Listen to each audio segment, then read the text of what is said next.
Welcome back. It is Tuesday, and you know what that means. It's time to hammer out some answers. If you're confused about your building or remodeling project, don't sweat it. Let's ask the contractor.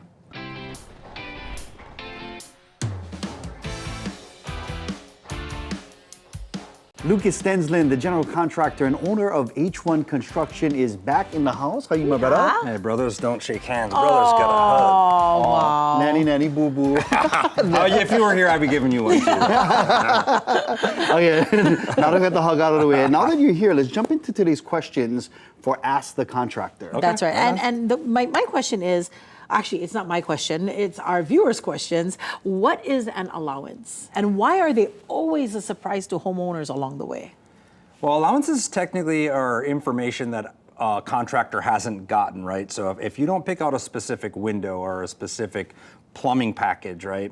We usually determine it by leaving an allowance. Now, if you're dealing with a good contractor and a reputable contractor, they're going to give you an allowance amount that is digestible, but also realistic. If a client is very knowledgeable and kind of knows what they want at the beginning stages, you can pick out all your stuff at the very beginning. Then it's not a surprise. But what is a surprise is maybe they found it online and they really, really liked it, but then once it's installed, it's ugly. They're like, wait a minute. I mean, plus they made these decisions 6 months before or 7 months before the build starts, right? Right. Things change. They might not want it at that time. So it's really just a balance. If I had the full puzzle pieces or the Lego kit, and the directions, I can build that house probably 2 months faster than I would is if we're making decisions along the way. But for me, if I'm taking 8 months and spending, over $1 million on a build, I really don't care if it's taking 2 more months. I want to get what I want and make decisions along the way. Wow, this is interesting. Okay, I've got to ask this one. This one is from Kahea, and she asked how the difference between an allowance and a final selection can impact the budget of a project. If you're picking out things early, we know the cost, right? And in a client's mind, okay, this is what I'm going to spend. Wherever I don't have the right information, so if you let's say you hired an interior designer, this might save you overall because they're going through and they're picking out all of these different items with you. It's not your general contractor's job to pick out all your finishes. It's not your architect's job. It's not your structural engineer's job. So then it becomes a necessity for people to figure out so we can get this thing built. Now it's the general contractor talking with the architect and this is a full team that we're talking about anyway, but we're making these decisions as a team versus somebody else who is invited to that team but is an overall added cost, usually like 3 to 4% of the entire project. Now these guys pick out everything at the beginning. So they go out and they pick out their fixtures and they go online and they're part of that process.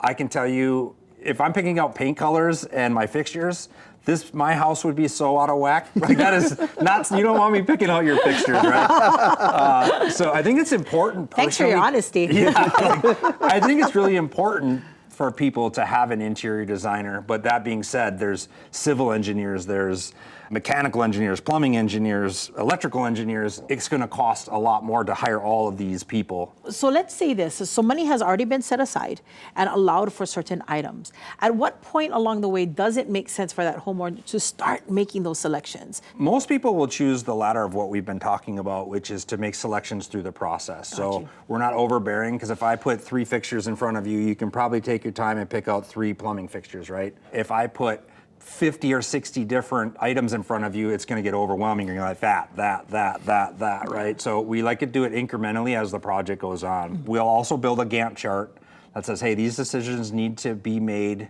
at a certain time to keep the project moving accordingly. Now, backing up a little bit is if we make all these decisions, this has happened over 100 times, where you pick out something that you really like, and then 6 months later you go to order it, discontinued.